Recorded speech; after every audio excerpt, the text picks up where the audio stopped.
The most difficult thing to accept is that sometimes you can't help. And you certainly can't help those who can't help themselves, not even the people you love. When I was just on the brink of my adolescence, I bore witness to my brother's downfall. This was something that started when I was only 2.5 years old, but I only began to understand with the awareness that comes with age. 88 arrests, 35 hospitalizations, and 12 overdoses. This is what I knew of my so-called role model. Of course, like any young kid, I looked up to my brother. But by the time he was 26 years old, my parents could no longer help him, financially, emotionally, and physically. From the 79th Street bus stop in Miami, to back and forth trips to Jackson Memorial Hospital, to being Baker acted near 13 times, and to countless rehabs, my family was consumed by my brother's addictive cycle. It was not until the end of middle school that I finally began to understand what my brother was putting himself and my parents through.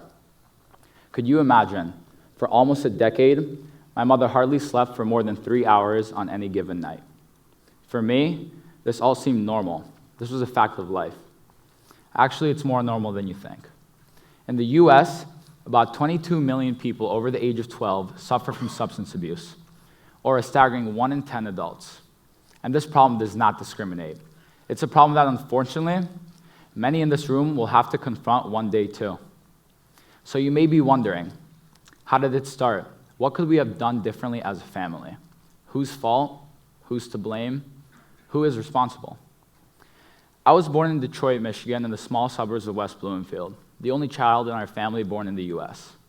At the age of 4, my brother and my parents moved from Riga, Latvia to the Motor City.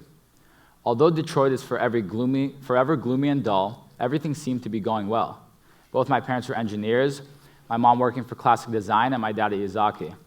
We were a regular immigrant family, trying our best to make something of ourselves. A nice house with dogs, a beautiful backyard, and a pool in a safe neighborhood is some of what we had.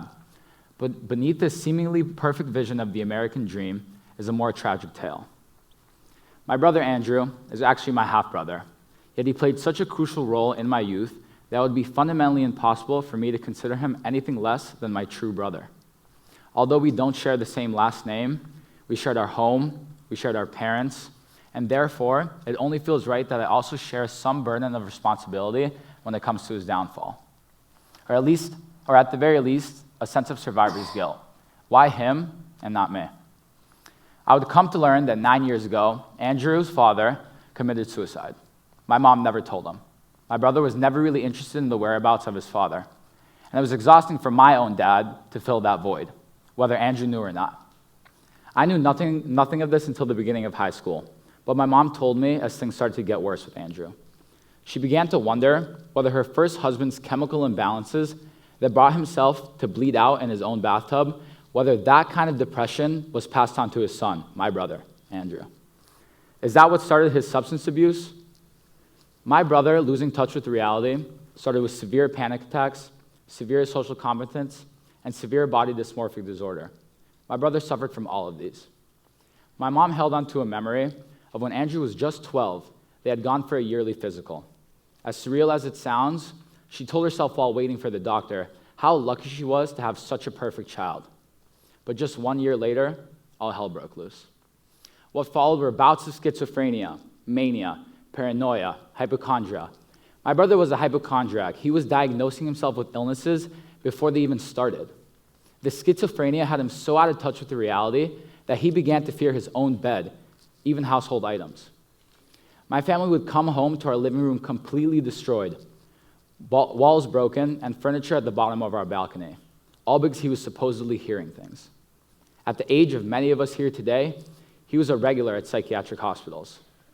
We can all ask ourselves whether these conditions made him more susceptible to finding substance abuse, or were these the symptoms of abuse, and why didn't we catch it earlier? My parents thought it would be a good idea to move to a beautiful, sunny environment in order to help my brother escape his depression. We moved to Florida, and my brother started high school, and as is typical in high schools throughout America, he was introduced to marijuana, the gateway drug. And in this case, it was a gateway. Crack, GHB, meth, heroin, they all followed. He was quickly becoming another statistic in America's growing opioid epidemic. By his sophomore year of high school, he was expelled, followed by a series of juvenile detention centers. At this point, it seemed that fate was already sealed. How did this happen? Did my brother have a choice? Why couldn't he just stop? Picture this. We have all been in a position, whether it's after a jog, sprinting up to the stairs to make it to class, or by eating something really salty when we have this intense thirst. Now think about that feeling when you take that first sip of water. That feeling we get, that pleasure from taking that drink, is the effect of our brain releasing dopamine, the neurotransmitter, one of the brain's chemical messengers that sends signals of pleasure, and is responsible for the feeling of happiness. An addict can't get enough of that feel-good effect. Although I have never been the type of person to tell someone what to do with their lives, I want to leave all of you with a piece of advice, and I'm going to plagiarize. Are you ready? Prevention is better than cure. What do I mean by this? Think about your habits and recognize if maybe, just maybe, you have the propensity to be addictive. Are you the type of person that easily binge watches a show all day? Are you the type of person that instead of eating 2 scoops of ice cream, you eat the whole tub? After a long week, do you find yourself in need of a shopping spree? Does the thought of turning off your phone and putting it in your bag during a class make you feel uneasy and maybe a little bit anxious? If you can identify with any of these, it's okay. You might be thinking to yourself, just because I'm addicted to Netflix doesn't mean I will become an abuser of crack cocaine. That's a slippery slope argument. Be honest with yourself. And if you know you have an addictive personality, then avoid falling into the vicious cycle of addiction. Don't try to test your limits in that way. Don't fall off the brink. Prevention is more important than cure, because once you fall, you can never get back up. That's what I witnessed with my brother. For me, I was able to avoid the pitfalls of addiction by swimming.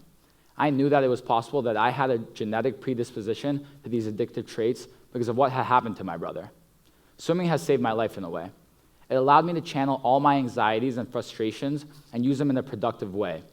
The sport gives me a purpose and people that support and work with me towards my success, and for that, I'm grateful. Try and find yourself as well. Do not run away from life just as it's getting started. Thank you.